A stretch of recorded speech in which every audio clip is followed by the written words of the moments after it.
پہلے کہا تھا کہ عمران خان کو جس انداز میں گھر بھجوایا جا رہا ہے وہ ناقص ہے، اس میں انفیئر مینز استعمال ہوئے ہیں، اس سے کیا بہتری برآمد ہو سکتی ہے؟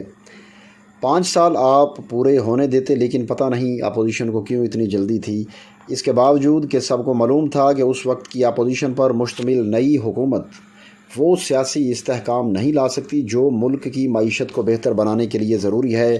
کوئی 1 درجن اتحادیوں نے مل کر 174 ووٹوں کے ساتھ شہباز شریف کو وزیر اعظم بنا دیا، یعنی اگر صرف 3 ووٹ بھی روٹھ گئے تو حکومت گھر چلی جائے گی۔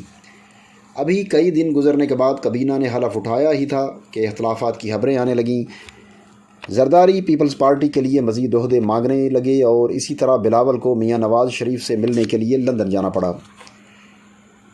Balochistan national party Akhtar Mengal group نے چاغی میں فائرنگ کے واقعہ پر قومی اسمبلی کے اجلاس سے واک آؤٹ کیا اور اسی واقعہ کی وجہ سے کابینہ میں ابھی تک شمولیت اختیار نہیں کی۔ بلاول بھٹو بھی ابھی کابینہ میں شامل نہیں ہوئے، جبکہ محسن داوڑ اور عوامی نیشنل پارٹی کے متعلق بھی کچھ مسائل درپیش ہیں۔ میں نے پہلے کہا تھا کہ اگر عمران خان کے خلاف تحریک عدم اعتماد کامیاب ہو بھی جاتی ہے تو بہتر ہوگا کہ فوری الیکشن کی طرف جایا جائے، کیونکہ پاکستان کی قومی معیشت کو درپیش سنگین چیلنجز سے نمٹنے کے لیے سیاسی استحکام لازم ہے۔ اس کے برعکس جو غیر فطری اتحاد اس وقت حکومت میں ہے وہ کیسے چند ماہ بھی چل سکتا ہے؟ اللہ کرے میں غلط ثابت ہو جاؤں، لیکن مجھے کوئی اچھے اشارے نہیں مل رہے۔ فوری الیکشن بہترین حل تھا، لیکن پتہ نہیں الیکشن کمیشن نے ایسا کیوں کہہ دیا کہ اکتوبر سے پہلے الیکشن نہیں کروا سکتے۔ جس روز عمران خان نے بحیثیت وزیر اعظم قومی اسمبلی کی تحلیل اور 90 دن میں الیکشن کروانے کا اعلان کیا تھا، اس کے دوسرے دن ڈان نیوز میں ذرائع کے حوالے سے ایک خبر شائع ہوئی کہ الیکشن کمیشن 90 روز میں انتخابات نہیں کروا سکتا۔ لیکن جس دن یہ خبر شائع ہوئی اسی دن ٹی وی چینلز پر الیکشن کمیشن کے حوالے سے یہ کہا گیا کہ 90 دن میں الیکشن نہ کروانے والی خبر درست نہیں۔ کچھ دن بعد سپریم کورٹ کو پھر سے بتا دیا گیا کہ اکتوبر سے پہلے انتخابات ممکن ہی نہیں ہیں۔ یہ کیا معاملہ ہے، اس پر تو تحقیقات کے بعد ہی بات ہو سکے گی، لیکن اگر واقعی انتخابات اکتوبر سے پہلے ممکن نہیں تو پھر موجودہ حالات میں پاکستان کو کیسے چلایا جا سکتا ہے اور خصوصی طور پر معاشی مشکلات کا سامنا کیسے کیا جائے؟ شہباز شریف کوئی شک نہیں موجودہ سیاسی قیادت میں حکومت چلانے کی بہترین صلاحیت رکھتے ہیں، لیکن ان کو ماضی کے برعکس اس وقت ایک ایسی سیاسی جماعت کی سیاسی حمایت ملی ہے جو بہت کمزور ہے اور جو قابل اعتبار بھی نہیں، اور جس کی وجہ سے شاید وہ کچھ ایسا نہ کر سکیں جس کی وہ صلاحیت رکھتے ہیں۔ جیسا کہ میں پہلے ذکر کر چکا کہ اصل چیلنج معیشت کی بحالی ہے، اور چیلنج بھی ایسا ہے جو فوری حل چاہتا ہے، کیونکہ ذرا سی بھی دیر پاکستان کو خدا نخواستہ سری لنکا جیسی صورتحال میں دھکیل سکتی ہے۔ معیشت کو سب سے بڑا خطرہ ہے پیٹرول کی ان قیمتوں کے تعین کے متعلق جن کا فیصلہ اپنے دور حکومت کے آخری ہفتوں میں عمران خان نے کیا۔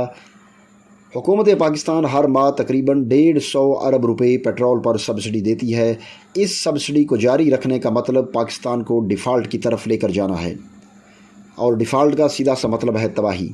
اس خطرے سے بچنے کے لیے اگر ایک طرف IMF سے ڈیل ضروری ہے تو دوسری طرف حکومت کو پیٹرول کی قیمت میں کم سے کم 20 روپے اور ڈیزل کی قیمت میں کم از کم 50 روپے فی لیٹر اضافہ کرنا ضروری ہو چکا ہے۔ یہ اضافہ آئندہ 1-2 ماہ میں کرنا ہے۔ یاد رہے کہ اس اضافے سے حکومت پیٹرول اس ریٹ پر بیچے گی جو قیمت خرید ہے۔ IMF سے جو معاہدہ عمران خان کی حکومت نے کیا تھا اس کے مطابق پیٹرول پر 30 روپے کا ٹیکس بھی ابھی لگنا ہے۔ اب شہباز شریف کی حکومت کے لیے بڑا چیلنج یہ ہے کہ اگر پیٹرول کی قیمتوں میں اضافہ نہیں کیا جاتا تو پاکستان ڈیفالٹ کی طرف جا سکتا ہے، اور اگر قیمتوں کو بڑھایا جائے تو اس پر سیاسی رد عمل کے ساتھ ساتھ عوامی رد عمل بھی آئے گا۔ اس فیصلے کے بغیر کوئی چارہ نہیں، لیکن دیکھتے ہیں کہ شہباز شریف کو اس بارے میں اتحادیوں کی حمایت حاصل ہوتی ہے یا نہیں ہوتی۔ تحریک انصاف کے لیے تو شہباز شریف حکومت کے خلاف یہ ایک بہت بڑے سیاسی وار کا ذریعہ بن سکتا ہے، لیکن یہ مسئلہ پاکستان کی سالمیت کا ہے۔ حقیقت کا بھی سب کو علم ہے، لیکن سیاست میں اپنے مخالف کو کسی بھی حالت میں ناکام کرنا اپنی کامیابی سمجھا جاتا ہے۔ خبردار، یہ معاملہ بہت نازک ہے اور یہ پاکستان کے لیے بہت بڑا معاملہ ہے، بہت بڑا خطرہ ہے۔ میری حکومت اور اپوزیشن میں شامل تمام سیاسی جماعتوں سے گزارش ہے کہ سیاست ضرور کریں لیکن پاکستان کی معیشت کے ساتھ مت کھیلیں۔